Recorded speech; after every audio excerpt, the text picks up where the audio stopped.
and they don't like you again. Do you know who they will see in school? Do you know who will be their classmate? You see, don't even do this. If you are, those who have not even gone to school and you want to sponsor somebody through school, don't do that, because your knowledge is even very low. Your English is not very correct. Then they enter school and start seeing those who came from Lagos, Lekki, Abuja, all in the class.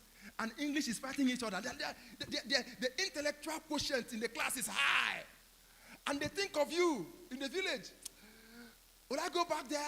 And then they get offers. They go to birthday parties. They have things. They have debate society. They debate. I'm proving this for English. And they remember you. You're paying school fees. Oh my God. After you finish paying school fees for 6 years, they say to you, they write a text. I don't know how to say this. And by the time I'm saying it, as I'm writing you now, I'm on my way to UK. Thank you for all you have done for me. God will reward you. Don't we live in a world where that happens? Why don't you know it can happen? You think you can say 7 years? Do you know what happened in 7 years? 7 years. That means if a girl was 18, now she's how many years? 25. 25 and 18. Is that no? The difference is, and you are making believing God. You are being naive. You see, when the person you like in primary school, if they allowed you, you would have married somebody in kindergarten. How many of you remember the person you would have married in kindergarten? If they allowed you, but they refused.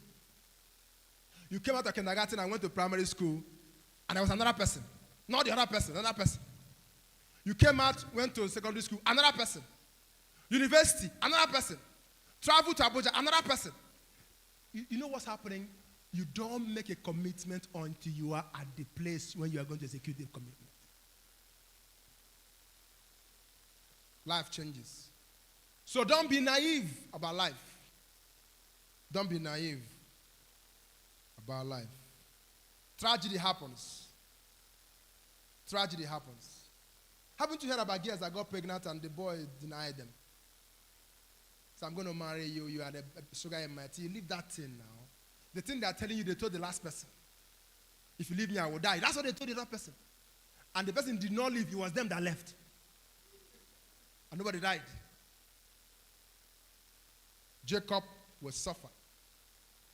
Eventually, he was a slave to Laban for 20 years even.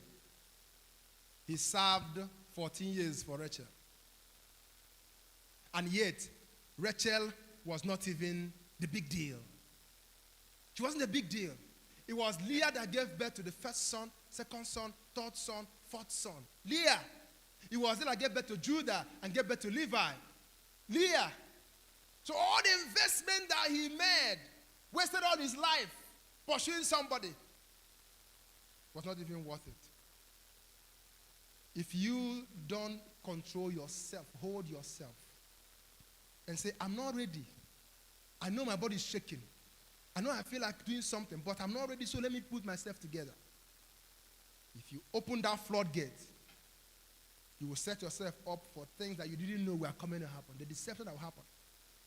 The frustrations. The regrets. The pain. I know some young people, some brothers, the money they have spent servicing nonsense relationship, the money they have spent servicing it, is enough to do 2 weddings.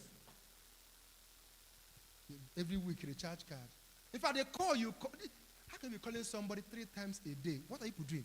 Morning, afternoon, night. Morning, afternoon, night. For 6 months. That call alone, you can save the money. And once you become friends with the person, when they need a new phone, you go and change phone. The Bible said that after Jacob has served for 7 years, it didn't look like anything to him. You know why? He was mad. People go to, they collect salary, they give to a girl. Collect salary, give to a girl. And it looks like nothing to you. You know why?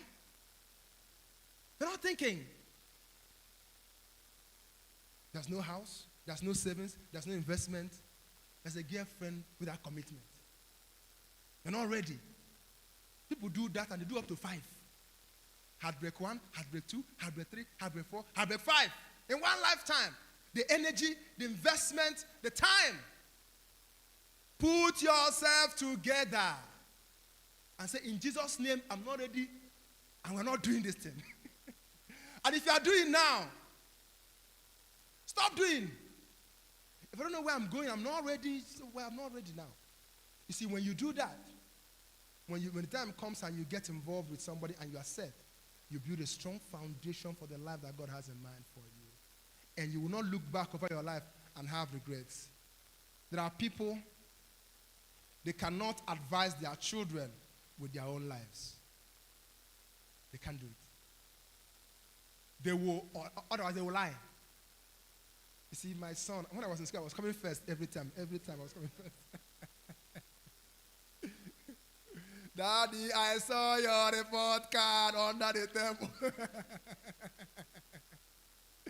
You can't use your life.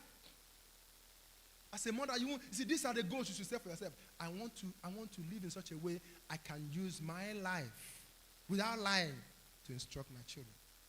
Stay, put yourself together so that when God comes, you'll be free. You see, you can be in service here. One girl here can be in service, and somebody here will turn and say, let's talk after service. And as you talk after service, something can happen.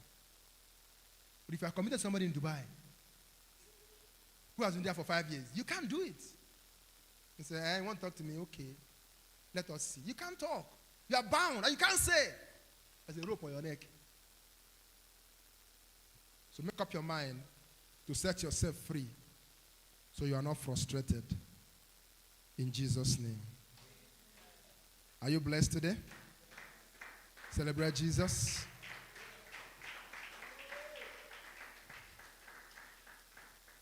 All right.